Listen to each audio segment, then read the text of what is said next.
তো আজকে হচ্ছে 4 আগস্ট 2024। আমাদের বার কাউন্সিল লিখিত ব্যাচের 43তম ক্লাস এবং ফৌজদারি কার্যবিধির চতুর্দশ ক্লাস, তার মানে 14তম ক্লাস। তো আজকে আমরা গতদিনের যে লেকচার শিটটা দিয়েছিলাম আপিলের কিছু অংশ বাকি ছিল, সেটা একটু শেষ করব, তারপরে আমরা আজকের ক্লাসে আসব। দেখেন, গতদিন আমরা মোটামুটি বেশ কয়েকটা বিষয় আলোচনা করেছিলাম যে আপিল কাকে বলে। ফৌজদারি আপিল সম্পর্কে আলোচনা করতে 404 থেকে 431। আপিল হচ্ছে কায়েমি অধিকার, যে অধিকার থেকে কাউকে বঞ্চিত করা যায় না তাকেই বলে কায়েমি অধিকার। এরপরে আমরা পড়েছিলাম যে দণ্ডাদেশের বিরুদ্ধে আপিল। আমি একটু সংক্ষেপে আপনাদের মনে করে দিয়ে যাই। দণ্ডাদেশের বিরুদ্ধে আপিল সম্পর্কে আলোচনা করছে 407 থেকে 410।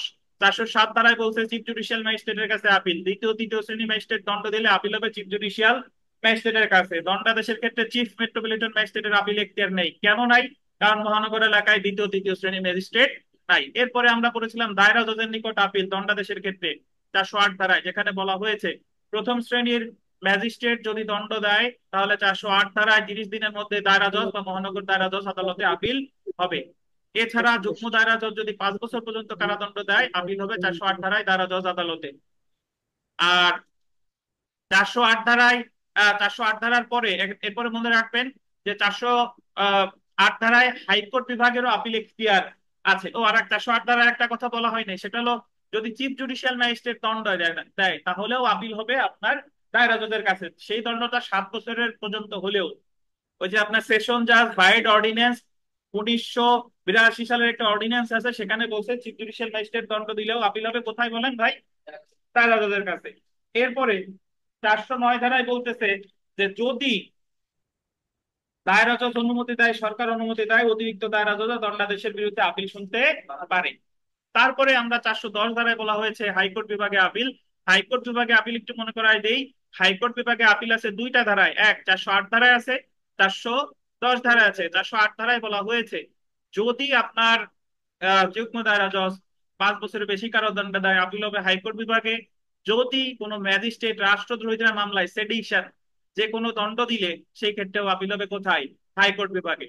আচ্ছা, এছাড়া 410 ধারায় বলা হয়েছে দায়রা জজ বা অতিরিক্ত দায়রা জজ আপিলযোগ্য কোনো দণ্ড দিলে আপিল হবে হাইকোর্ট বিভাগ 60 দিনের মধ্যে, তামাদি আইনের 155 অনুচ্ছেদ মনে রাখেন।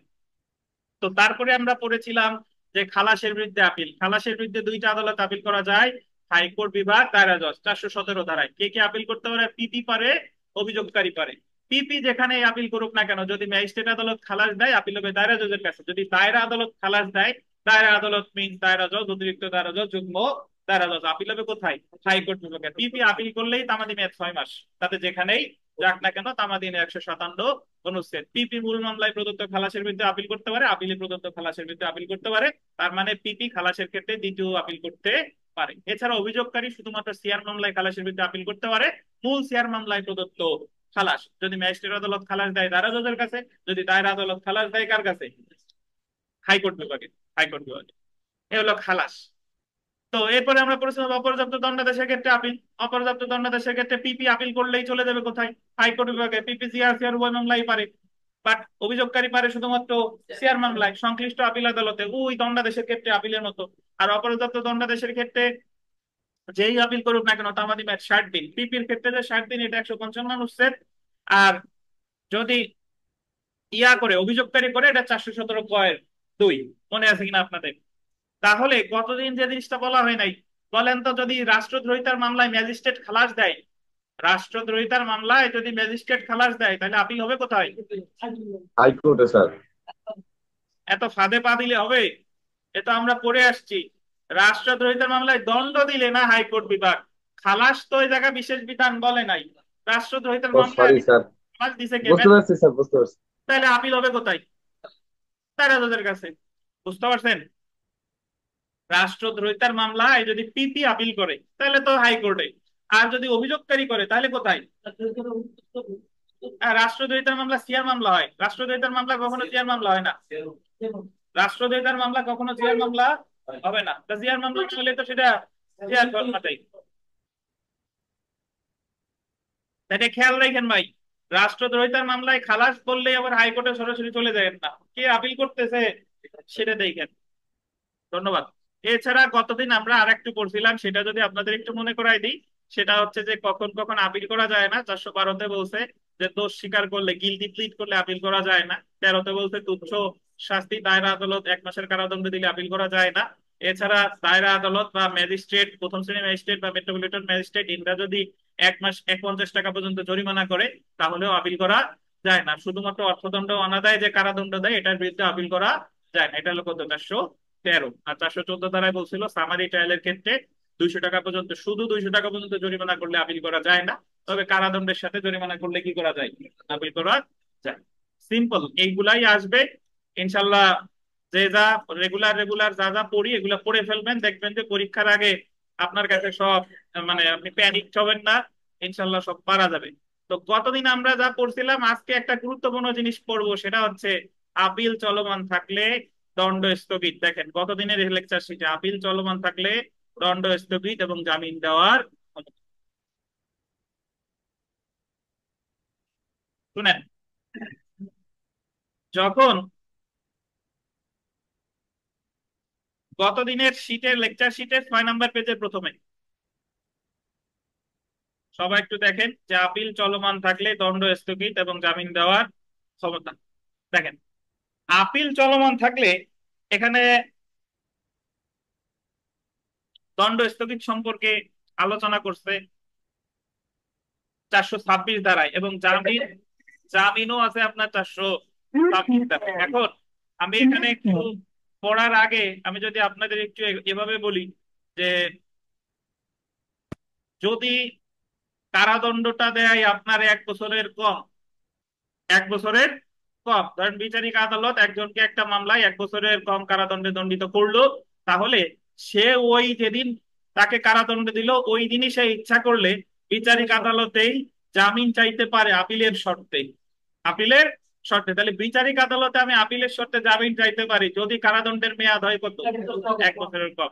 এখন ধরেন আপনি আপিলের শর্তে জামিন চাইলেন, চাওয়ার পরে যখন আদালত আপনাকে আপিলের শর্তে জামিন দিল, ওই বিচারিক আদালতে দিল, তখন আপনি আপিল দায়ের করবেন, তখন আবার আপনার জামিন চাইতে হবে।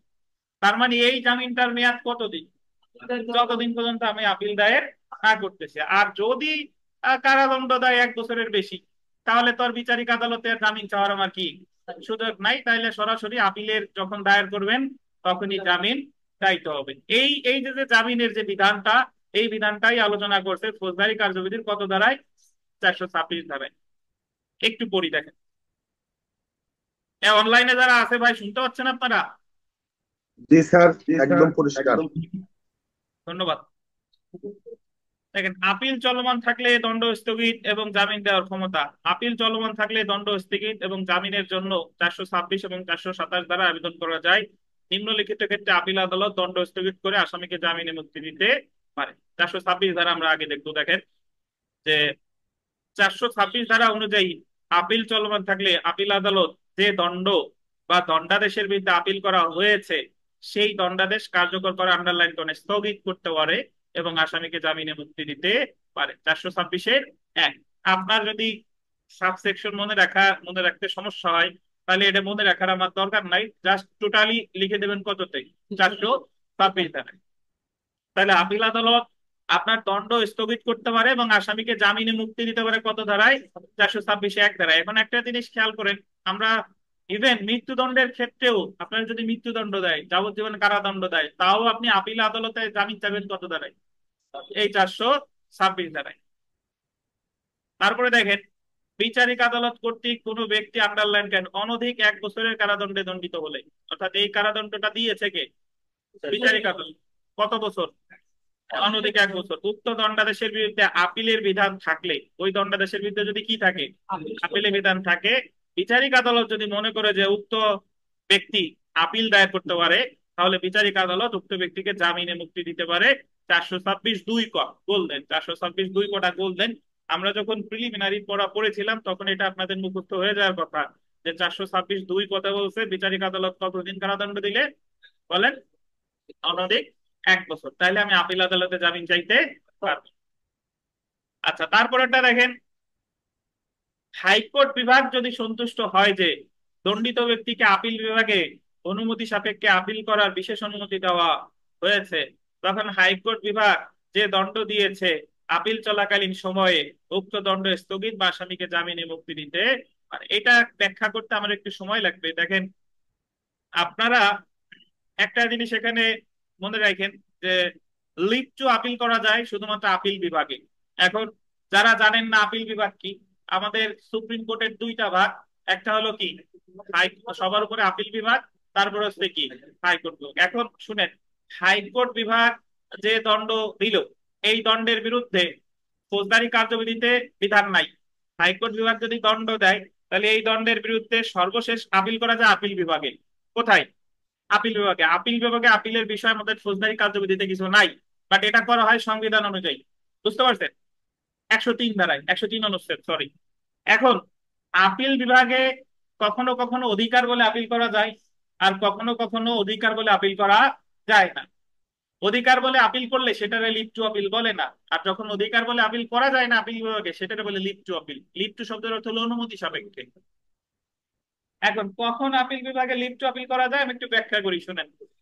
আমাদের সংবিধানের 103 অনুচ্ছেদ যদি কেউ দেখেন, ওখানে বলা আছে, একটু বোঝার স্বার্থে বললাম, যে মৃত্যুদণ্ড আর যাবজ্জীবন কারাদণ্ড দিলে হাইকোর্ট বিভাগ যদি মৃত্যুদণ্ড যাবজ্জীবন কারাদণ্ড দেয়, তাহলে আপিল বিভাগে অধিকার বলে আপিল করা যাবে। এটাকে লিভ টু আপিল বলে না। বুঝতে পারছেন? কিন্তু চিন্তা করেন এইভাবে, যে যুগ্ম দায়রা জজ, আমাদের গোপালগঞ্জের যুগ্ম দায়রা জজ একজন ব্যক্তিকে 6 বছর কারাদণ্ড দিল। এই আসামি আপিল করবে কোথায়? হাইকোর্ট বিভাগে। 400 কয় ধারায়? 408 ধারায়। দণ্ডাদেশের বিরুদ্ধে আপিল করতেছে কয় ধারায়? 408 ধারায়। এখন দায়রা আদালতও ওই, সরি, হাইকোর্ট বিভাগও ওই 6 বছর বহাল রাখছে। ওই 6 বছর কি বহাল রাখছে। এখন তাহলে যে আসামি, তার প্রতিকার হচ্ছে হাইকোর্ট বিভাগে আপিল করা। এখন যেহেতু 6 বছর কারাদণ্ড, এটা তো আপনার যাবজ্জীবন কারাদণ্ডও না, এটা কি মৃত্যুদণ্ড না। So এখন এই কারাদণ্ডের বিরুদ্ধে সে আপিল বিভাগে আপিল করতে পারে, বাট এটা অধিকার বলে না। এই ক্ষেত্রে আপিল বিভাগের কি নিতে হবে? অনুমতি নিতে হবে। বুঝতে পারছেন? এই ক্ষেত্রে যে অনুমতি সাপেক্ষে যে আপিল, এটারে কি বলে?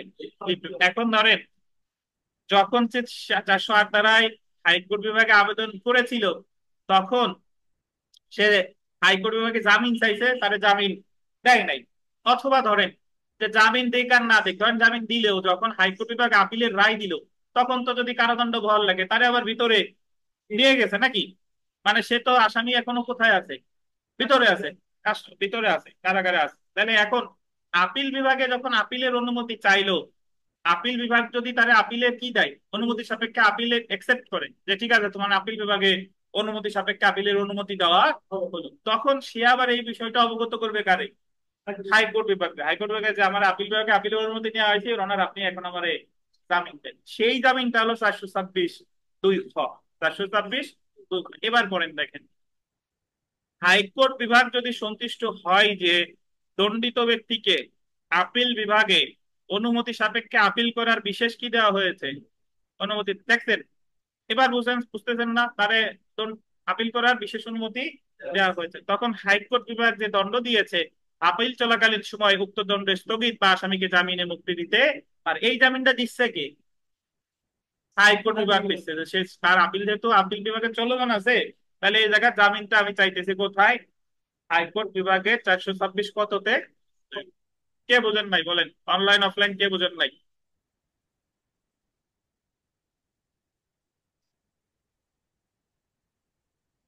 বুলবুল সাহেব? আচ্ছা, ধন্যবাদ। দেখেন, 426 ধারা ছাড়াও আরো একটা ধারায় জামিনের বিধান আছে, সেটা হলো 427 ধারা। আন্ডারলাইন করেন, গ্রেফতারের জন্য ওয়ারেন্ট জারির ক্ষমতা।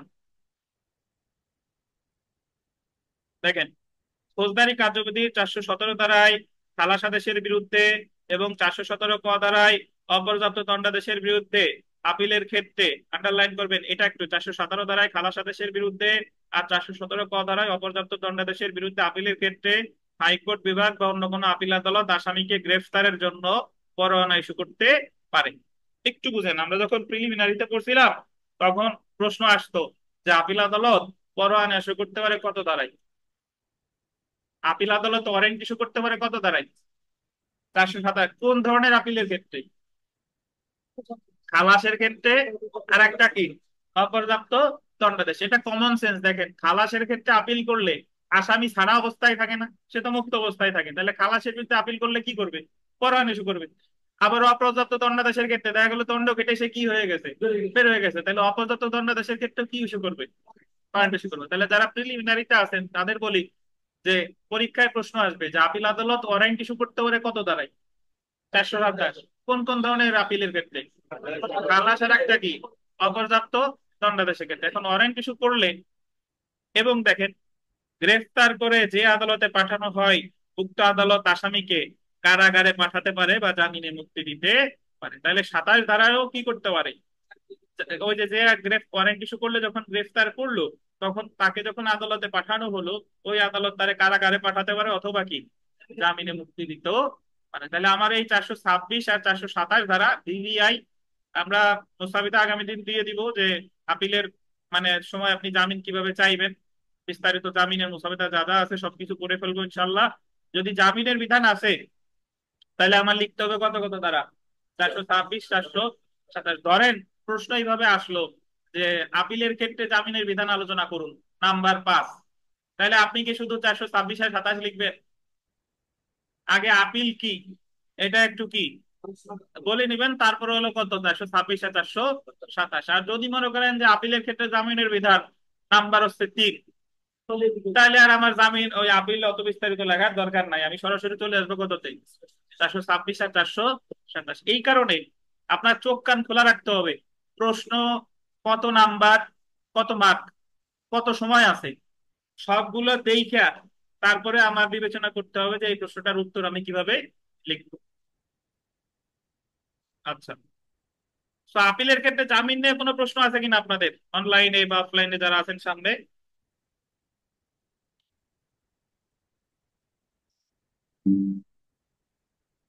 আচ্ছা, আমরা চলে আসি। দেখেন,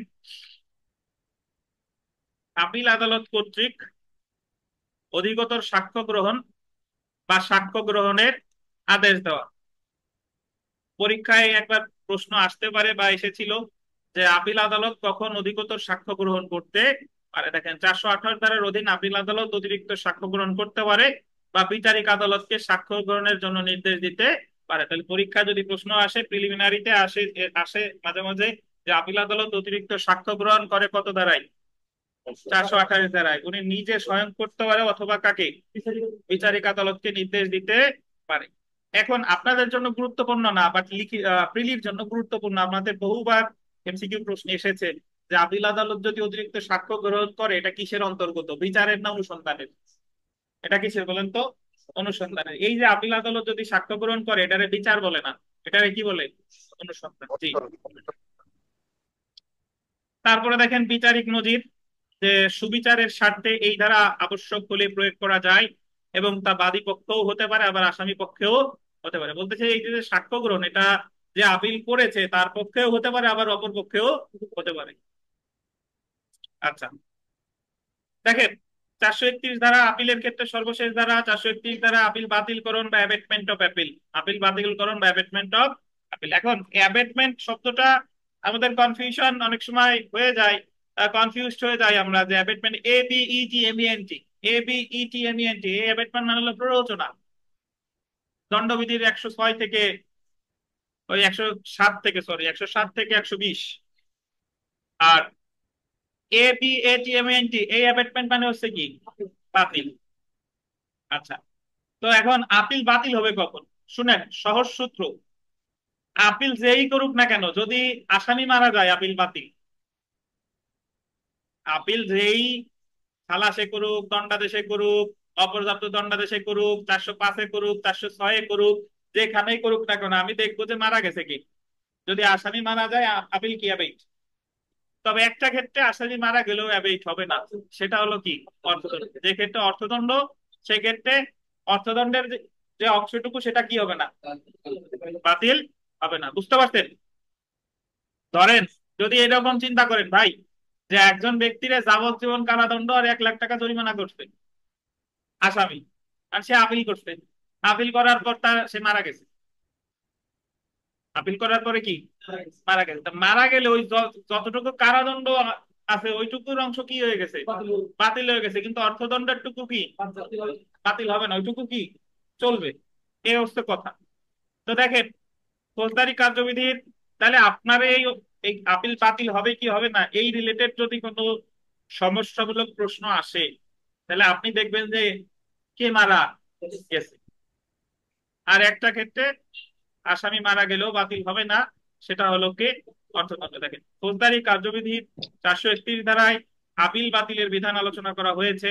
431 ধারা অনুযায়ী 417 বা 417 ক ধারার অধীন প্রত্যেকটি আপিল অভিযুক্ত ব্যক্তির মৃত্যুতে চূড়ান্ত ভাবে কি হবে, বাতিল হবে। 417 আর 417 ধারায় করে খালাসের বিরুদ্ধে আপিল। খালাসের বিরুদ্ধে আপিল কে করে, পিপি অথবা যে মামলা করে সে। তাহলে এই জায়গা যদি আসামি মারা যায় আপিল কি বাতিল। আবার 417 পতেও আপিল করে কে, পিপি অথবা নালিশকারী। এই জায়গায় যদি আসামি মারা যায় তাহলে কি বাতিল। যদি পিপি মারা যায়, যদি নালিশকারী মারা যায় বাতিল কিন্তু হবে না। এবং এই অধ্যায়ের অধীন অন্যান্য আপিল অর্থদণ্ডের বিরুদ্ধে আপিল ব্যতীত আপিলকারীর মৃত্যুতে চূড়ান্তভাবে বাতিল হবে। তারপর দেখেন ফৌজদারি মামলা বা আপিল বাতিল হবে যদি অভিযুক্ত সেটা কি আবার কি ময়লা না মারা হয়? যায়। কে মারা গেলে আপিল বাতিল হবে তা নির্ধারণ করতে হলে দেখতে হবে আপিল চলাকালীন সময় অভিযুক্ত ব্যক্তি মারা গেছে। কে কে বুঝেন নাই আপিল বাতিলের বিধানটা, কে বুঝেন নাই ভাই?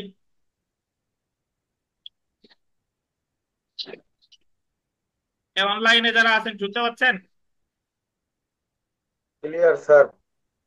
আপনারা তো সবাই ওয়াইফাই দিয়ে আছেন নাকি ভাই? জি স্যার, ওয়াইফাই স্যার। ওয়াইফাই নিয়ে আসি। আচ্ছা, তাহলে আমরা এই যে যে আপিলের প্রশ্নটা পড়লাম এটা ভিভিআই, এটা পড়ে ফেলবেন ভালোভাবে। এখানে আসার মতো প্রশ্ন সব পড়ে ফেলবেন।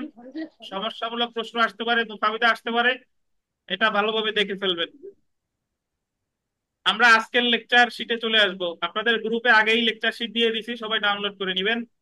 দেখেন আজকে আমরা পড়ব খুবই গুরুত্বপূর্ণ একটা বিষয়, সেটা হলো ফৌজদারি রিভিশন বলতে কি বুঝেন, আইন অনুযায়ী রিভিশন সংক্রান্ত বিধানসমূহ আলোচনা করুন। আমি যেবার পরীক্ষা দেই এই প্রশ্ন এসেছিল যে ফৌজদারি রিভিশন বলতে কি বুঝেন, উক্ত আইন অনুযায়ী রিভিশন সংক্রান্ত বিধানসমূহ আলোচনা করুন। দায়রা জজ এবং হাইকোর্ট ডিভিশনের রিভিশন সংক্রান্ত ক্ষমতা বর্ণনা করুন। একটি রিভিশন আদালত কি খালাসের আদেশকে সাজার আদেশে রূপান্তর করতে পারে? আর একটি রিভিশন আদালত যখন সাজার আদেশ বহাল রাখেন তখন উক্ত আদেশের বিরুদ্ধে সাজাপ্রাপ্ত আপিলকারীর কি ধরনের প্রতিকার আছে। তো আমরা আগে চলে আসি, দেখেন রিভিশন কাকে বলে। আমরা প্রথমে যদি, তো আর ওই প্রথম লেকচার শিটে এর আগের লেকচার শিটে একটা বিধান আছে, ওটা একটু বাদ থেকে গেছে। ওটা আমরা এই রিভিশন পড়ার পরে পড়বো যে আপিল আর রিভিশনের মধ্যে পার্থক্য কি। আচ্ছা, প্রথমত আমরা দেখি যে এই, রিভিশন, ও, তো আপিল আর রিভিশনের মধ্যে আসলে পার্থক্য কি জাকারিয়া সাহেব একটু বলেন তো আপনার দৃষ্টিতে রিভিশন কাকে বলে। আইনগত দুর্নীতি সংশোধন সেই আইন দুর্নীতির কারণে যদি ন্যায় বিচার দেওয়া হয় সেক্ষেত্রে আবার আর আপিল, আর আপিল আইনগত দুর্নীতির কারণে যদি ন্যায় বিচার দেওয়া হয়। যে এটা একটা, আর একটা হচ্ছে যে আপিল অধিকার আইনগত হিসেবে দাবি করা যায়, কিন্তু রিভিশন কি, অধিকার হিসেবে দাবি আপিল করা হচ্ছে একটা মামলার ধারাবাহিক স্তর হিসেবে বিবেচনা করা হয়, আর রিভিশন কি যায়। ধারাবাহিক স্তর না। এটা আচ্ছা, পাজি আহা হা হা হা হা একটু পাজি হিন্দি কি করে হলো? গেলাম জুম করে আচ্ছা গেছে এলা দেখ- কি গেছে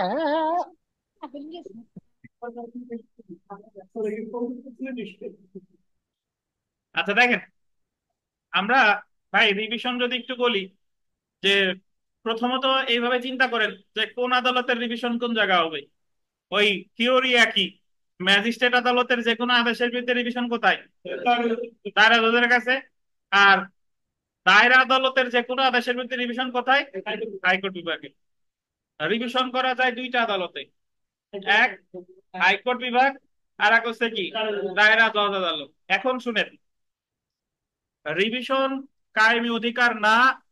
রিভিশন হচ্ছে যদি কোনো ক্ষেত্রে আইনগত ভুল ত্রুটি থাকে আর যেখানে আপিলের বিধান নাই, যেখানে কি নাই, আপিলের বিধান নাই, সেই ক্ষেত্রে আইনগত ভুল ত্রুটির কারণে যদি ন্যায় বিচার ব্যাহত হয়, তাহলে সংশ্লিষ্ট ব্যক্তি উচ্চ আদালতে রিভিশন দায়ের করতে পারেন। এই রিভিশনকে অধিকার হিসেবে দাবি করা যায় না। আমাদের ফৌজদারি কার্যবিধির 435 ধারা থেকে 442 ক ধারা পর্যন্ত রিভিশন সম্পর্কে আলোচনা করা হয়েছে। এখন যদি আমরা এইভাবে চিন্তা করি যে রিভিশনের ক্ষেত্রে একটা নির্দিষ্ট সময় পর্যন্ত রিভিশন এখতিয়ার ছিল শুধুমাত্র হাইকোর্ট বিভাগের, পরবর্তীতে দায়রা জজ হাইকোর্ট বিভাগ রিভিশন ক্ষমতা প্রয়োগ করতো 439 ধারায়। পরবর্তীতে 1978 সালে এই আপনার দায়রা জজ আদালতকেও রিভিশন ক্ষমতা দেওয়া হয়, একটা ধারা অ্যামেন্ডমেন্ট করে সংযোজন করা হয়, যেটা হচ্ছে 439 ক বা 439 এ। আচ্ছা, তাহলে আমরা একটু এখানে একটু পড়ি, দেখেন যে উচ্চ আদালত কর্তৃক নিম্ন আদালতের আন্ডারলাইন করবেন আইনগত ভুল ত্রুটি সংশোধনের প্রক্রিয়াকে ফৌজদারি রিভিশন বলে। আপিলের ন্যায় ফৌজদারি রিভিশন আন্ডারলাইন করেন কায়েমি অধিকার নয়, অর্থাৎ রিভিশন দায়ের করাকে অধিকার হিসেবে দাবি করা যায় না। রিভিশন দায়ের সম্পর্কে ফৌজদারি কার্যবিধি 1898 আন্ডারলাইন করবেন 435 ধারা থেকে 442 ক ধারা পর্যন্ত আলোচনা করা হয়েছে। ফৌজদারি কার্যবিধি 1898 অনুযায়ী দুইটি আদালত রিভিশন ক্ষমতা প্রয়োগ করতে পারে, যথা এক, হাইকোর্ট বিভাগ 439 ধারা, দায়রা জজ আদালত কত 439 ক ধারা। এখন একটা জিনিস এখানে ভাবেন ভাই, যে আপনি হাইকোর্ট বিভাগের রিভিশনে যান আর দায়রা আদালতের রিভিশনে যান, এখানে এখানে একটা নথি তলবের ধারা যুক্ত হবে, সেটা হচ্ছে 435 ধারা। আর আমরা যদি দেওয়ানি আদালতে দেওয়ানি কার্যবিধিতে রিভিশন কত ধারায় আছে বলেন তো? কত ধারায়? 115 ধারায়। বলেন তো দেওয়ানি কার্যবিধিতে নথি তলব কত ধারায়? দেওয়ানি কার্যবিধিতে রিভিশনের নথি তলব কত ধারায় মনে আছে? ওই 115 ধারায়, ওই 115 ধারা, ওই জায়গায় নথি তলবের কথা বলা আছে। তো ওই জায়গায় আমার আলাদা ধারা কিন্তু নাই, আলাদা ধারা আছে কিসে? ফৌজদারি কার্যবিধিতে। আর তাহলে আপনি হাইকোর্ট বিভাগে রিভিশন করেন আর দায়রা জজের কাছে রিভিশন করেন, 435 ধারা উভয় ক্ষেত্রেই কি হবে? প্রযোজ্য হবে। আচ্ছা, এরপরে আমরা চলে এসে দেখেন যে ফৌজদারি কার্যবিধি অনুযায়ী রিভিশন সংক্রান্ত বিধান নিম্নে আলোচনা করা হলো। দেখেন, নিম্ন আদালতের নথি তলবের ক্ষমতা, দণ্ড স্থগিত এবং জামিন, এটা একটু আন্ডারলাইন করেন। এখানে যে শুধু নথি তলব আছে তা না, এখানে তিনটা ক্ষমতা আছে। নিম্ন আদালতের নথি তলব একটা, দণ্ড স্থগিত একটা, জামিন একটা। অর্থাৎ আপনি যদি রিভিশনের সময় জামিন চান, তাহলে জামিন চাইতে হবে কত দ্বারাই? 435 দ্বারাই। বুঝতেন? যদি রিভিশনের সময় জামিন চান, জামিন চাইতে হবে 435 ধারায়। যদি আপিলের সময় জামিন চান, তাহলে কত ধারা? 426 অথবা 27। দেখেন, ফৌজদারি কার্যবিধি 435 ধারা অনুযায়ী অধস্তন আদালত থেকে নথি তলব করার ক্ষমতা দুই ধরনের আদালতের আছে। কে কে? একটা হলো হাইকোর্ট বিভাগ, আর একটা হচ্ছে কি দায়রা জজ আদালত। এখন আপনি যদি এখানে শুধু হাইকোর্ট কখনো লিখবেন না, যেখানে হাইকোর্ট লিখবেন সাথে থাকবে কি বিভাগ এক। আর এখানে যদি আপনি দায়রা আদালত লেখেন, জজটা বাদ দেন, তাইলে টেকনিক্যালি ভুল হয়ে যাবে। দায়রা আদালত বললে কয়টা বুঝায়? দায়রা জজ, অতিরিক্ত দায়রা জজ, যুগ্ম দায়রা জজ। আর দায়রা জজ আদালত বলতে শুধু কে? ওই দায়রা জজ, ওই একজন ওনার। তারপরে দেখেন যে আপাত দৃষ্টিতে ঠিক আছে, বাট আপনি যদি সূক্ষ্ম বিশ্লেষণ করতে যান, তাহলে পার্থক্য কিন্তু এইটা না। দেখেন, নিম্নলিখিত দুইটি কারণে নথি তলব করা যায়, মানে কখন একটা আদালত নথি তলব করবে। দেখেন, কোন আদালতের আন্ডারলাইন করেন সিদ্ধান্ত, দণ্ডাদেশ বা আদেশের সত্যতা, নির্ভুলতা বা আইনগত বৈধতা যাচাই করার জন্য। আচ্ছা, আপনারা তো আমরা তো ম্যাজিস্ট্রেট এবং ফৌজদারি দায়রা আদালতের বিচার পদ্ধতি পড়ে এসেছি। বলেন তো, যদি দায়রা আদালত একটা মামলায় দীর্ঘদিন যাবত আসামিরা হাজির হচ্ছে কিন্তু রাষ্ট্রপক্ষ কোনো সাক্ষী হাজির করে না, আসামিরা বারবার হাজির হচ্ছে কিন্তু রাষ্ট্রপক্ষ কোনো সাক্ষী হাজির হচ্ছে না, তো দায়রা আদালত যদি, দায়রা জজ আদালত যদি কাউকে 249 ধারায় মুক্তি দিয়ে দেয়, বলেন তো এই আদেশটা ঠিক আছে কিনা? আদেশটা 249 বেআইনি হবে স্যার। মামলার কার্যক্রম বন্ধ করতে পারে না। এক্স্যাক্টলি। স্যার ওটা তো স্যার ম্যাজিস্ট্রেট আদালতের ক্ষমতা স্যার। ধন্যবাদ। দায়রা আদালত কিন্তু 249 ধারায় কোনো পদক্ষেপ গ্রহণ করতে পারে না। তো যদি সে গ্রহণ করে, তাহলে এর বিরুদ্ধে সংযুক্ত পক্ষ রিভিশন করতে পারে না। এই আদেশটা কি বৈধ বলেন?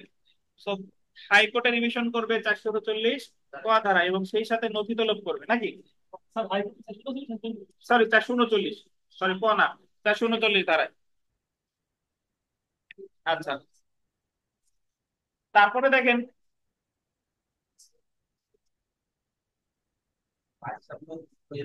আচ্ছা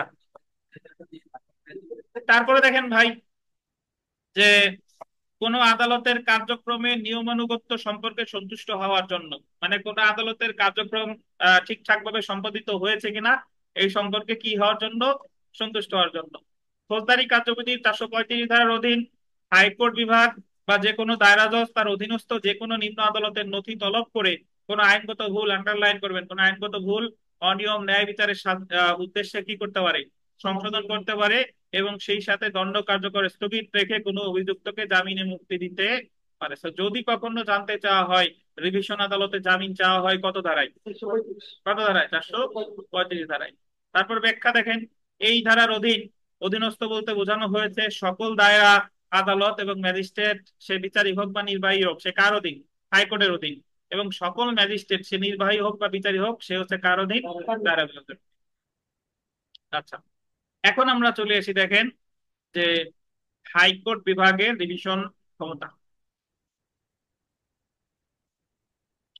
ফৌজদারি কার্যবিধির 439 ধারায় হাইকোর্ট বিভাগের রিভিশন ক্ষমতা সম্পর্কে বলা হয়েছে। 439 ধারায় আন্ডারলাইন করবেন, 439 ধারা কে 435 ধারা বিধানের সাথে একত্র করতে হবে। মানে আপনি 439-এর যদি হাইকোর্টে রিভিশন করেন, 439-এর সাথে থাকবে কত, 435। তারপরে দেখেন হাইকোর্ট বিভাগের রিভিশন ক্ষমতার বৈশিষ্ট্য সমূহ নিম্নরূপ। আচ্ছা, যদি আপনার এখানে আমি একটা কথা বলে নিই, যদি আপনার 439 ধারার মধ্যে থাকলেই হবে, সাবসেকশন মনে রাখার, পাশের জন্য সাবসেকশন মনে রাখার কোনো কি নাই, দরকার নাই। আপনি 439 মনে রাখা আপনি স্টার আকারে আকারে লিখে যাবেন। আচ্ছা, তারপরে দেখেন রিভিশন ক্ষমতা প্রয়োগের ক্ষেত্রে হাইকোর্ট বিভাগ আন্ডারলাইন করবেন আপিল আদালতের যাবতীয় ক্ষমতা প্রয়োগ করতে পারবে।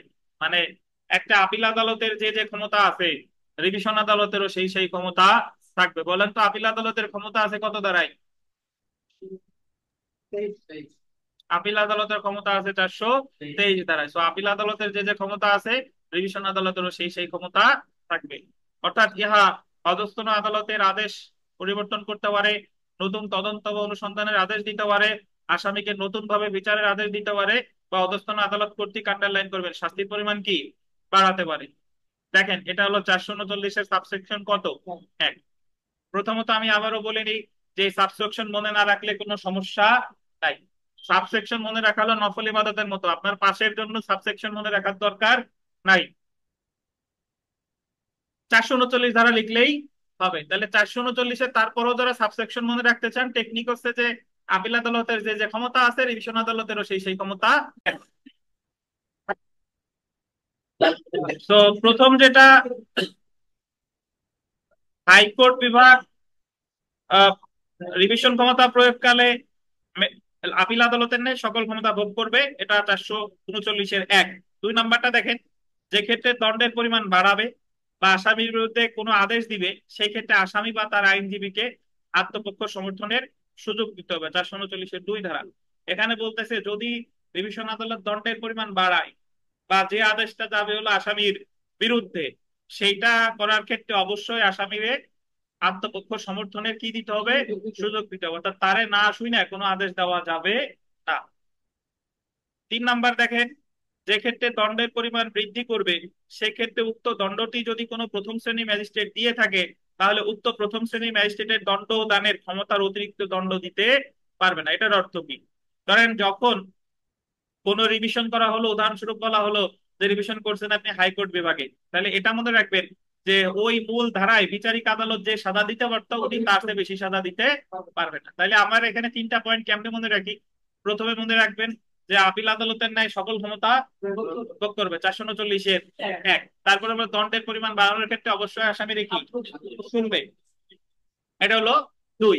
আর ম্যাজিস্ট্রেট যে দণ্ড দিতে পারতো সেই দণ্ডের বেশি উনি দিতে পারবে না। সবচেয়ে বেশি যেটা গুরুত্বপূর্ণ সেটা হলো 439-এর 4 বিবিআই, এটা আমাদের আসবে যে রিভিশন আদেশ প্রয়োগে আন্ডারলাইন করবেন, হাইকোর্ট বিভাগ খালাস আদেশকে দণ্ডাদেশে রূপান্তর করতে পারবে না। মানে আপনি যখন খালাস আদেশের বিরুদ্ধে রিভিশন করছেন হাইকোর্ট বিভাগে, তখন উনি ওই খালাসের আদেশকে দণ্ডাদেশে রূপান্তর করতে পারবে না। এখন আপনার কাছে মনে হইতে পারে যে খালাস আদেশকে যদি দণ্ডাদেশে রূপান্তর করতে নাই পারে, তাহলে দূর সাদা রিভিশন করে লাভ কি? আচ্ছা, এটা উত্তর আমরা পরে আসতেছি। এছাড়া 439 ক ধারায় দায়রা জজ যেখানে রিভিশন ক্ষমতা প্রয়োগ করে কোনো আদেশ দিয়েছে, সেখানে হাইকোর্ট বিভাগ উক্ত রিভিশন শুনতে পারবে না। অর্থাৎ 439 ক ধারায় দায়রা জজ যখন কোনো রিভিশন ক্ষমতা প্রয়োগ করে যখন কোনো সিদ্ধান্ত দেয়, সেই ক্ষেত্রে হাইকোর্ট বিভাগ তার কোনো ক্ষমতা প্রয়োগ করতে পারবে না। অর্থাৎ দেখেন, ফৌজদারি কার্যবিধিতে দ্বিতীয় রিভিশনের কোনো সুযোগ নাই। এটা আছে কত? 439-এর 4। তাহলে এই জায়গায় আমার দুইটা জিনিস মনে রাখবেন, যে হাইকোর্ট বিভাগ খালাসের আদেশকে দণ্ডাদেশে রূপান্তর করতে পারে না। দায়রা জজ রিভিশনে কোনো সিদ্ধান্ত দিলে দায়রা জজের সেই সিদ্ধান্তই চূড়ান্ত, সেই ক্ষেত্রে হাইকোর্ট বিভাগ কোনো হস্তক্ষেপ করতে পারবে না বা উনি কোনো রিভিশনাল পাওয়ার অ্যাপ্লাই করতে পারবে না। অর্থাৎ ফৌজদারি কার্যবিধিতে দ্বিতীয় রিভিশনের কোনো সুযোগ নাই। তারপরেরটা একটু দেখেন, এটাও গুরুত্বপূর্ণ। যেখানে আপিলের বিধান আছে কিন্তু আপিল করা হয়নি, সেখানে যে পক্ষ আপিল করতে পারত সেই পক্ষের আবেদনের ভিত্তিতে আদালত কোনো রিভিশন ক্ষমতা প্রয়োগ করবে। এটা হলো 439-এর 5।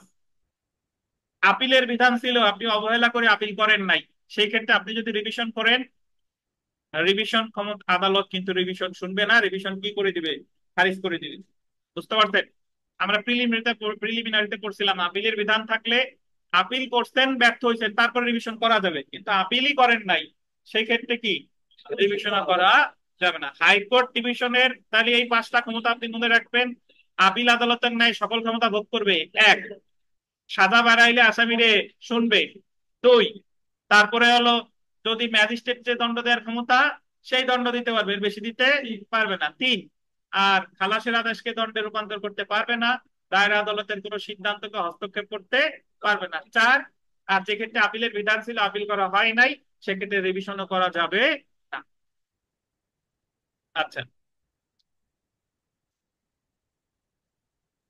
নামাজের পর শুরু করি, নামাজ পড়ে আসি।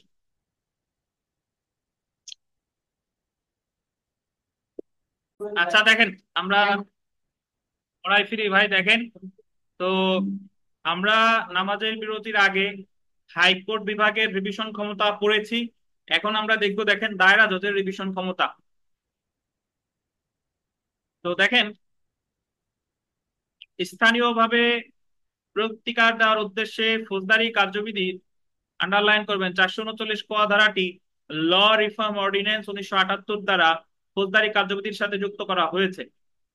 তাহলে এই 1978 সালে যে একটা ল রিফর্ম অর্ডিন্যান্স 1978 দ্বারা ফৌজদারি কার্যবিধিতে একটা ধারা যোগ করা হয়, সেই ধারাটা হচ্ছে ফৌজদারি কার্যবিধি 439 ক ক ধারা। এখন তারপরে এখানে একটা ক বাদ চলে গেছে, দেখেন যে ফৌজদারি কার্যবিধি 439 ধারা, এটাকে লেখেন ফৌজদারি কার্যবিধি 439 ক ধারা অনুযায়ী দায়রা জজের রিভিশন ক্ষমতা সম্পর্কে নিম্নে আলোচনা করা হলো। তো একটা জিনিস এখানে মনে রাখবেন, যে হাইকোর্ট বিভাগে যা যা লিখছেন সব জিনিসই খালি হাইকোর্টের জায়গায় আসবে কি বলেন? দায়রা জজ। এটা হলো দায়রা জজের রিভিশন ক্ষমতা। মানে রিভিশন ক্ষমতা প্রয়োগকালে হাইকোর্ট বিভাগ যা যা পারে, দায়রা জজ আদালতও কি তাই তাই পারে। তাহলে তারপরে আমরা একটু দেখি, দেখেন 439 ধারায় হাইকোর্ট বিভাগ যেরূপ রিভিশন ক্ষমতা প্রয়োগ করে, দায়রা জজ আদালত উক্তরূপ রিভিশন ক্ষমতা প্রয়োগ করতে পারবে। এটা বলছে 439 কয়ের 1 হবে। জি, কয়ের একটা বাদ পড়ে গেছে, একটু 439 কয়ের 1 লেখেন এখানে। আচ্ছা, মানে এখানে বলতেছে যে হাইকোর্ট বিভাগের রিভিশন ক্ষমতা প্রয়োগকালে যা যা আছে, যে যে ক্ষমতা আছে, দায়রা জজেরও কি তাই তাই আছে। নথিতে যদি গুরুতর বেআইনি, অবৈধ বা ভ্রমাত্মক কিছু পাওয়া যায়, ভ্রমাত্মক মানে বুঝেন ভুল আর কি, ভ্রমাত্মক কিছু পাওয়া যায়, শুধুমাত্র তখনই দায়রা জজ এই ধারা অনুযায়ী তার রিভিশন ক্ষমতা প্রয়োগ করবেন। দায়রা জজ যখন এই ধারা অনুসারে আদেশ দেন, তখন তিনি হাইকোর্ট বিভাগের কি অধীন নন। মানে রিভিশন ক্ষমতা প্রয়োগ যখন করে দায়রা জজ সব ক্ষেত্রেই হাইকোর্ট বিভাগের অধীন, কিন্তু একটা ক্ষেত্রে 439 ক ধারায় ইনি হাইকোর্ট বিভাগের অধীন নন।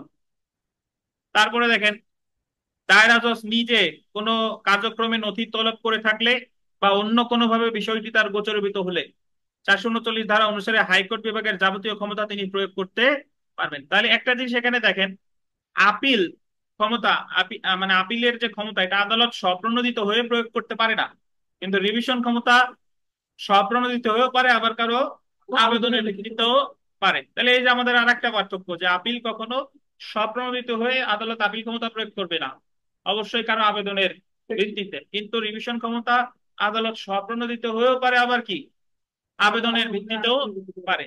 তারপরে দেখেন, কোন ব্যক্তি কর্তৃক বা তার পক্ষ হতে দায়রা জজের নিকট রিভিশন আবেদন করা হলে তৎসম্পর্কে দায়রা জজের সিদ্ধান্তই চূড়ান্ত হবে। 439 ক, এটা একটু আন্ডারলাইন করেন, একটা সাবসেকশন আপনার মনে রাখতে হবে, সেটা হলো 439-এর ক। এটা মনে রাখবেন যে এখানে বলা হয়েছে দায়রা জজ আদালত হাইকোর্ট বিভাগের অধীনস্থ নন রিভিশন ক্ষমতা প্রয়োগের ক্ষেত্রে, এবং এই ক্ষেত্রে দায়রা জজ যে সিদ্ধান্ত দিবে রিভিশন ক্ষমতা প্রয়োগকালে, সেই ক্ষেত্রে দায়রা জজের সিদ্ধান্তই কি চূড়ান্ত।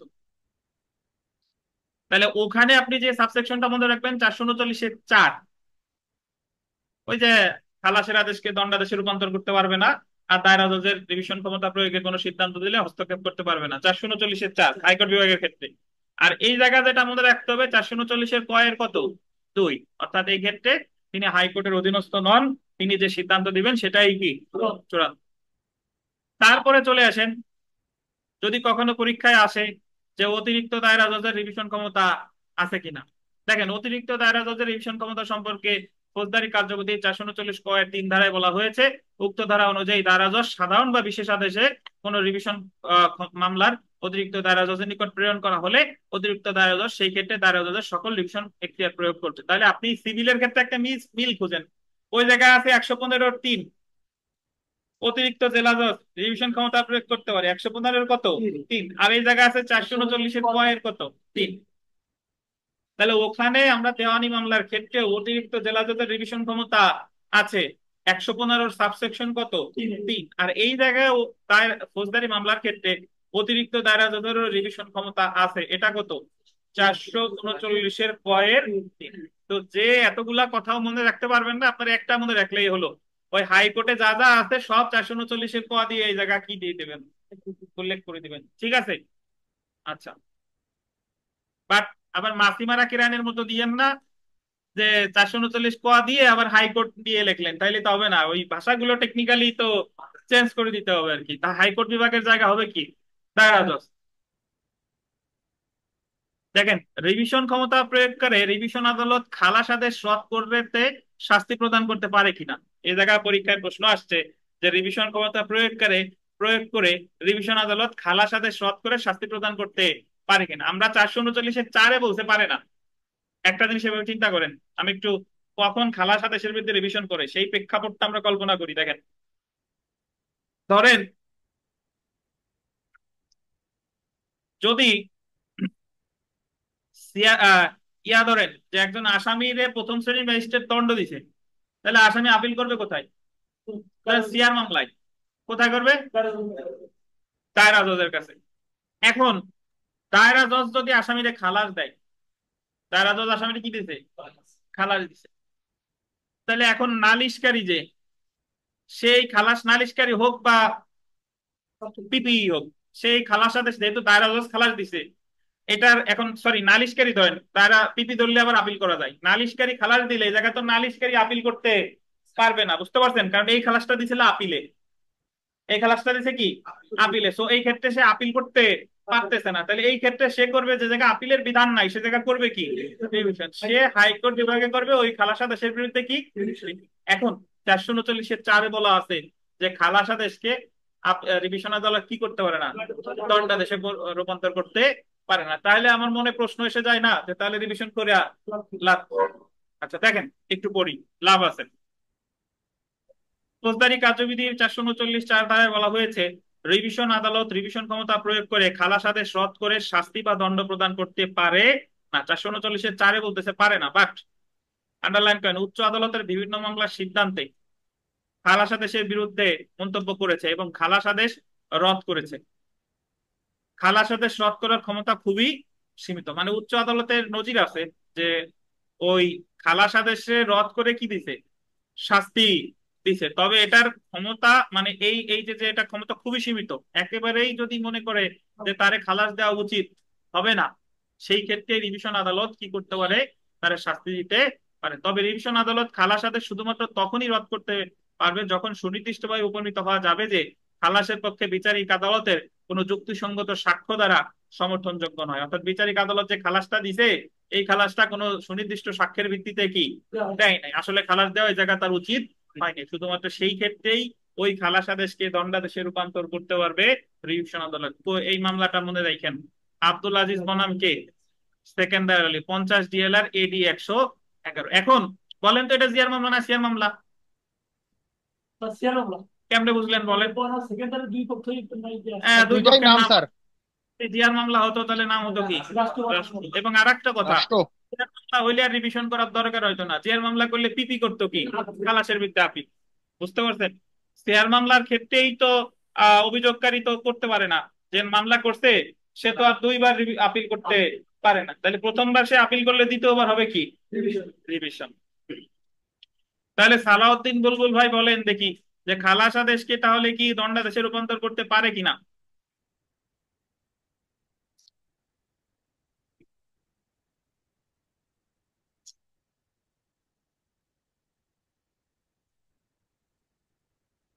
বলেন চুপ কে?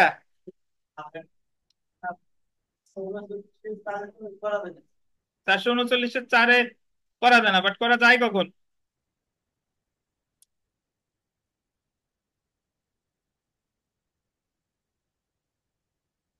যদি আইনের ব্যত্যয় ঘটে, রিভিশন আদালত যদি দেখে যে এমন কোনো সাক্ষ্য নাই যে সাক্ষ্যের ভিত্তিতে বিচারিক আদালত খালাস দিতে পারে, বাট তারপরেও বিচারিক আদালত কি দিয়ে দিছে, সেই ক্ষেত্রে খুব সীমিত পরিসরে রিভিশন আদালত যদি একেবারে দেখে যে ঘোর অনিয়ম হয়েছে, অন্যায় হয়েছে, তাহলে সেই ক্ষেত্রেই রিভিশন আদালত খালাসের আদেশকে দণ্ডাদেশে রূপান্তর করতে পারে। ওই যে আব্দুল আজিজ বনাম সেকেন্দার আলী, 50 DLR AD 111। বুঝতে পারছেন? আচ্ছা, এরপরে প্রশ্ন আসে ভাই, দেখেন যে রিভিশন আদালত সাজার আদেশ বহাল রাখলে আবেদনকারীর প্রতিকার। যদি রিভিশন আদালত দায়রা জজ যদি সাজার আদেশ বহাল রাখে, মানে দায়রা জজ রিভিশনে কোনো আসামির দণ্ড বহাল রাখছে, বা হাইকোর্ট বিভাগ তার রিভিশন ক্ষমতা প্রয়োগকালে কোনো সাজার আদেশ কি বহাল রাখছে, তাহলে ওই আসামির প্রতিকার কি? দেখেন, দায়রা জজ আমরা জানি দায়রা জজ রিভিশনে যে ক্ষমতা যে সিদ্ধান্ত দিবে সেটাই তো কি চূড়ান্ত, সেটার বিরুদ্ধে তো আর দ্বিতীয় রিভিশন করা যায় না, কারণ 439-4 এটা নিষেধ করা আছে, বা 439-2 তেও বলা আছে যে দায়রা জজের সিদ্ধান্তই চূড়ান্ত। তো সেই ক্ষেত্রে যিনি দায়রা জজ যদি কোনো সিদ্ধান্ত দেয় রিভিশনে, তাহলে সেটার বিরুদ্ধে প্রতিকার হতে পারে হাইকোর্ট বিভাগে 561 ক ধারায় কোয়াশমেন্টের আবেদন করা। কিসের আবেদন বলেন? দায়রা জজ যদি রিভিশনে কোনো সিদ্ধান্ত দেয়, তাহলে সেটার বিরুদ্ধে প্রতিকার হবে হাইকোর্ট বিভাগে 561 ক ধারায় কোয়াশমেন্টের আবেদন। ঠিক আছে? যদি এখন যদি রিভিশন ক্ষমতায় যে হাইকোর্ট ডিভিশনের যখন রিভিশন করা হয়, তাহলে তিনি যদি কোনো সিদ্ধান্ত দেয়, হাইকোর্ট বিভাগ রিভিশন ক্ষমতা প্রয়োগকালে তিনি সিদ্ধান্ত দিলে, তাহলে সেটার ক্ষেত্রে তো আর কোয়াশমেন্টে যাইতে পারতেছেন না, সেটার ক্ষেত্রে আমার করতে হবে লিভ টু আপিল। কি করতে হবে বলেন? Leave to appeal. তাহলে তাহলে আমার মনে রাখতে হবে, যদি দায়রা জজ রিভিশন ক্ষমতা প্রয়োগে যে সিদ্ধান্ত দেয়, সেটার বিরুদ্ধে প্রতিকার হচ্ছে হাইকোর্ট বিভাগে কোয়াশমেন্টের আবেদন করা, 561A, 561 ক। আর হাইকোর্ট বিভাগ যদি রিভিশন ক্ষমতা প্রয়োগকালে কোনো সিদ্ধান্ত দেয়, তাহলে সেটার বিরুদ্ধে প্রতিকার তো আর কোয়াশমেন্ট হচ্ছে না, তাহলে সেটার ক্ষেত্রে প্রতিকার হচ্ছে কি লিভ টু আপিল করা। একটু পড়ি দেখেন, ফৌজদারি কার্যবিধির 439-2 ধারায় বলা হয়েছে, কোনো ব্যক্তি কর্তৃক বা তার পক্ষ থেকে দায়রা জজের নিকট কোনো রিভিশনের দরখাস্ত করা হলে সেই বিষয়ে দায়রা জজের সিদ্ধান্তই চূড়ান্ত হবে, এর বিরুদ্ধে কোনো কি করা যাবে না, আপিল করা যাবে না। তবে ফৌজদারি কার্যবিধি 1898 রিভিউয়ের কোনো বিধান নেই। তাই দায়রা আদালত যখন সাজার আদেশ বহাল রাখে, তখন উক্ত আদেশের বিরুদ্ধে সাজাপ্রাপ্ত ব্যক্তির কোনো প্রতিকার নেই। তবে দায়রা জজ রিভিশন আদালত হিসেবে কোন সিদ্ধান্ত দিলে, দায়রা জজ যদি কি আদালত হিসেবে সিদ্ধান্ত দেয়, ডিভিশন আদালত সিদ্ধান্ত দিয়ে উক্ত আদেশের বিরুদ্ধে ন্যায় বিচারের স্বার্থে ফৌজদারি কার্যবিধির আন্ডারলাইন করেন 561 ক ধারার অধীন হাইকোর্ট বিভাগে কোয়াশমেন্টের আবেদন করা যেতে।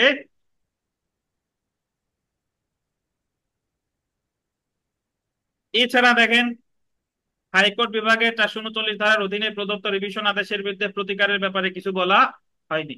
তবে সংবিধানের আন্ডারলাইন করবেন 103 অনুচ্ছেদ অনুযায়ী আপিল বিভাগে আপিল করা যাবে। এই ক্ষেত্রে হাইকোর্ট বিভাগ যদি কোনো মৃত্যুদণ্ড বহাল কিংবা কোনো ব্যক্তিকে মৃত্যুদণ্ড বা যাবজ্জীবন কারাদণ্ডে দণ্ডিত করেন, তাহলে অধিকার বলে আপিল বিভাগে আপিল করা যাবে। কারণ আমরা জানি মৃত্যুদণ্ড বা যাবজ্জীবন কারাদণ্ড দিলে আপিল বিভাগে অধিকার বলে আপিল করা যায়। এছাড়া অন্যান্য ক্ষেত্রে কি আপিল বিভাগে অনুমতি দিলে আপিল করা যাবে।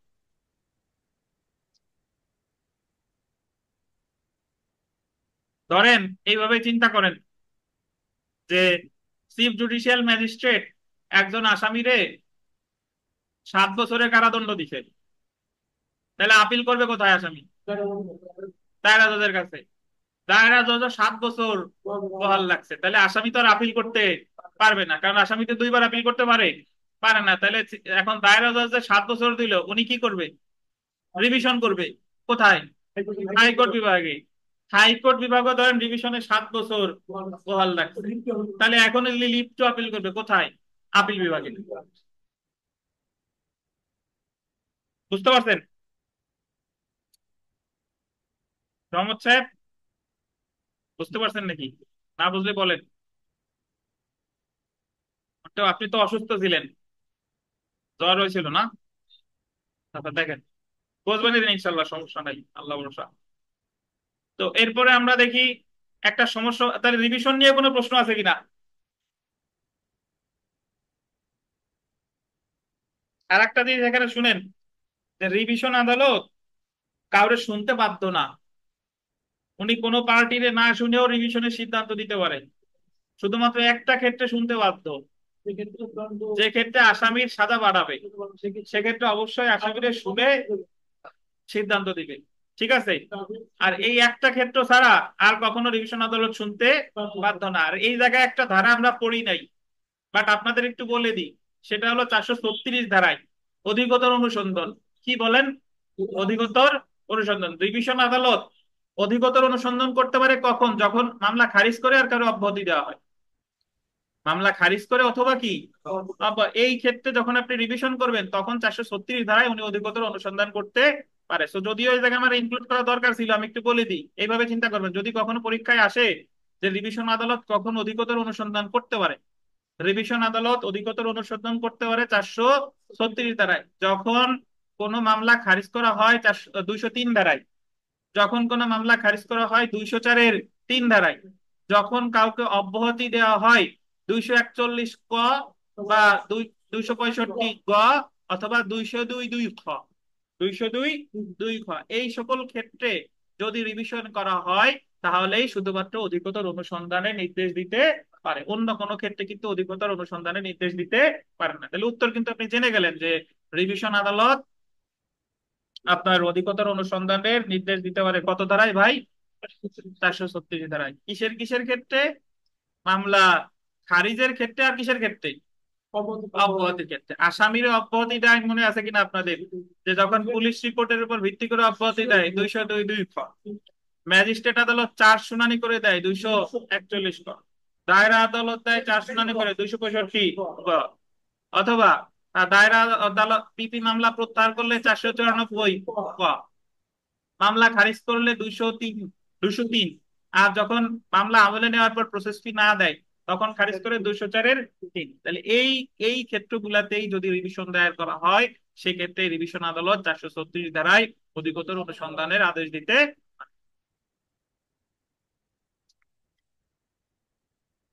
কি বুঝা সাহেব, বুঝছেন না? এইটুক মনে থাকলেই লেখা যাবে। পরীক্ষায় পাশ করা খুব কঠিন না। পাশ করার জন্য যেটা করণীয় সেটা হচ্ছে এত কমপ্লিকেটেড হয়ে লাভ, মানে করার চেষ্টা করবো না। সিম্পল কথা, আমি তারাই যা আছে লিখে দিয়ে আসতাম, আল্লাহর নামে ইনশাল্লাহ পাশ করে যাবেন। আর সকল প্রশ্নের উত্তর আমার দিয়ে আসতে হবে, এই আর কি। দেখেন, আর কেস রেফারেন্স টেফারেন্স যা পড়ি এগুলা কেস রেফারেন্স না লিখলেও আপনার কোনো সমস্যা নাই, বুঝতে পারছেন? আর পড়তে পড়তে কয়েকটা কেস রেফারেন্স এমনিতেই আপনার মনে গেঁথে যাবে। আচ্ছা, আমরা ঘটনার বর্ণনা দেখি। নিজের উপর ভরসা রাখেন। এই যে রিভিশনের প্রশ্ন পড়ানোর সময় আমি নস্টালজিক হয়ে গেলাম। রিভিশন আমাকে প- পরীক্ষা হলো হলো প্রিলি পরীক্ষা হলো 2013 সালের সেপ্টেম্বর মাসের 6 তারিখ। রিটার্নের ডেট দেয় না দেয় না দেয় না দেয় না দেয় না, হঠাৎ করে 7 দিন না 10 দিন আগে রিটার্নের ডেট দিয়েছে, মার্চ মাসের 9 তারিখ এলো রিটার্ন, 8 তারিখে না 9 তারিখে, 1 সপ্তাহ আগে। 1 সপ্তাহ আগে আমরা তো পড়ালেখা ছেড়ে দিছি, আর কেউ রিটার্ন এক সময় হবে না। 7 দিন আগে রিটার্নের ডেট দিয়েছে, তখন তো কোনো কুল কিনারা পাই না যে 1 সপ্তাহে কি করবো। এরপরে মনে আছে আমার, আমি তো ঢাকা কলেজে সিট পড়লো, ঢাকা কলেজে আমি বাসে করে যাচ্ছি, বাসে আমার ফৌজদারি কার্যবিধি বই দেখতে দেখতে গেলাম, যে সকল সাবজেক্ট পড়লেও ফৌজদারি শেষ করতে পারি নাই। ওই যে ফৌজদারি কার্যবিধি দেখতে দেখতে ঢাকা কলেজে সিট পড়ছে, তখন সব প্রশ্ন মোটামুটি দেখছি, রিভিশনেরটা দেখা সুযোগ পাইনি। আমার সামনের এক বন্ধু, সে দেখলাম যে রিভিশন দেখতেছে, আমি বললাম যে এটাতে কি কি আছে একটু দেখি, যদি আসে তখন হলো পরীক্ষার 10 মিনিট পর শুরু হবে। তাহলে রিভিশন দেখলাম, রিভিশন তো বাংলা শীট, আমি আবার উত্তর করছি ইংলিশে। পরীক্ষা প্রশ্নপত্র পাওয়ার সাথে সাথে দেখি কি যে আসছে রিভিশন। রিভিশন কি, হাইকোর্ট বিভাগের রিভিশন ক্ষমতা আলোচনা করুন। এখন আমার তো ওই যে যে মানে যাই আসুক না কেন, আমার 100 মার্ক ওই জায়গা লিখে আসবে, মার্ক ছাড়াছাড়ির কোনো কায়দা নাই, ওই জায়গা থেকে লিখে আসতে হবে। তাই এই যে লিখে আসলাম, আল্লাহর রহমতে পাশ হয়ে গেছে। এখন আপনার, এখন যদি বুঝে থাকেন যে কিছু লিখি না এই কারণে পাশ করতে, বিষয়টাও তো তা না, ওই জায়গা তো কিছু লিখে আসতে হবে। তো আপনারাও ইনশাল্লাহ পাশ করে যাবেন, আমরা দীর্ঘদিন যাবত কষ্ট করতেছি।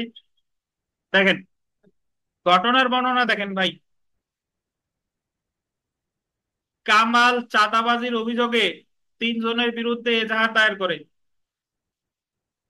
পুলিশ তদন্ত প্রতিবেদন দেয় যে 2 জনের অপরাধ প্রাথমিকভাবে প্রমাণিত এবং 1 জনের অপরাধ প্রমাণিত হয়নি। মানে পুলিশ চার্জশিট দিছে 2 জনের নামে, আর 1 জনের বিরুদ্ধে বলছে তার, মানে তারে বলছে যে অব্যাহতি দেয়া হোক, যাই হোক।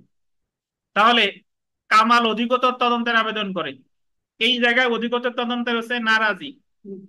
অধিকতর তদন্তের আবেদন কিভাবে করে? আপনি তদন্ত প্রতিবেদনের বিরুদ্ধে যখন সংক্ষুব্ধ হবেন, তখন যে দরখাস্তটা দেন সেটাকে বলে প্রোটেস্ট পিটিশন বা নারাজি দরখাস্ত, 200 ধারায়। তো সে কামাল ওই তদন্ত প্রতিবেদনের বিরুদ্ধে কি দিছে? নারাজি দিছে।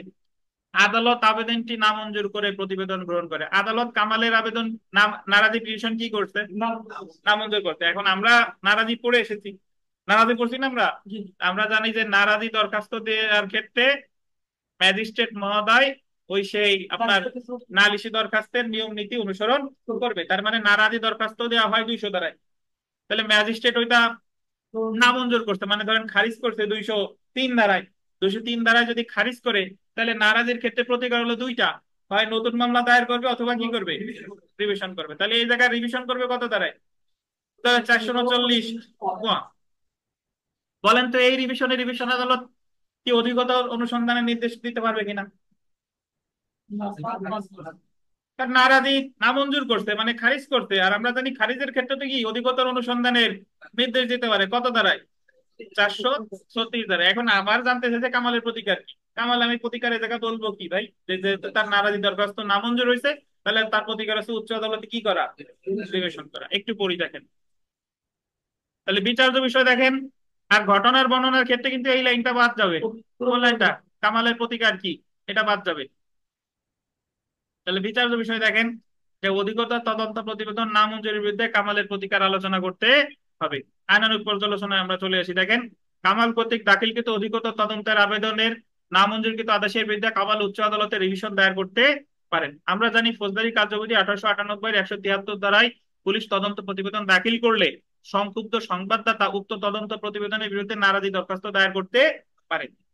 আদালতে নারাজি দরখাস্ত নামঞ্জুর করলে উক্ত আদেশের বিরুদ্ধে সংক্ষুব্ধ পক্ষ উচ্চ আদালতে কি করতে পারেন, রিভিশন করতে পারেন। যেহেতু কামাল তদন্ত প্রতিবেদনের বিরুদ্ধে নারাজি দরখাস্ত অর্থাৎ অধিকতর তদন্তের আবেদন করে এবং আদালত উক্ত আবেদন কি করেছে, নামঞ্জুর করেছে, তাই সংক্ষুব্ধ কামাল উক্ত নামঞ্জুরকৃত আদেশের বিরুদ্ধে 439 ক ধারায় দায়রা জজ আদালতে রিভিশন দায়ের করতে পারে। সিদ্ধান্ত দেখেন, অর্থাৎ সংক্ষুব্ধ কামাল উক্ত নামঞ্জুরকৃত আদেশের বিরুদ্ধে 439 ক ধারায় দায়রা জজ আদালতে রিভিশন দায়ের করতে পারেন।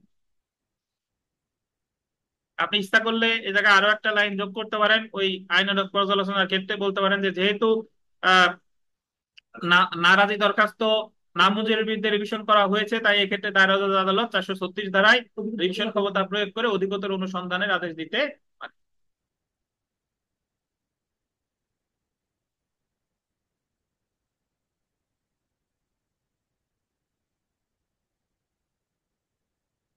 তা আপনারা কি আজকে আর পড়বো নাকি বাড়ি যাবেন? যেহেতু কারফিউ জারি হয়েছে, কি করবেন?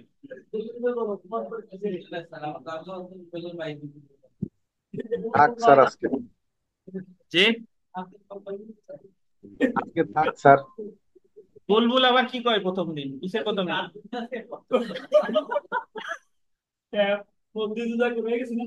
আচ্ছা, আপনাদের কিন্তু শনিবারে একটা পরীক্ষা আছে। সেই পরীক্ষা হলো সুনির্দিষ্ট প্রতিকার আইনের 5 থেকে বাকি প্রশ্ন, 5 থেকে বাকি প্রশ্ন, আর দেওয়ানি কার্যবিধির 7 থেকে বাকি সব প্রশ্ন, 100 মার্কের প্রশ্ন। তো আজকে এই পর্যন্ত থাক। যারা পরীক্ষার খাতা পান নাই নিয়ে যান, আমি দেখে দিই, এখন নিয়ে যান। 1 নাম্বার নিয়ে যান।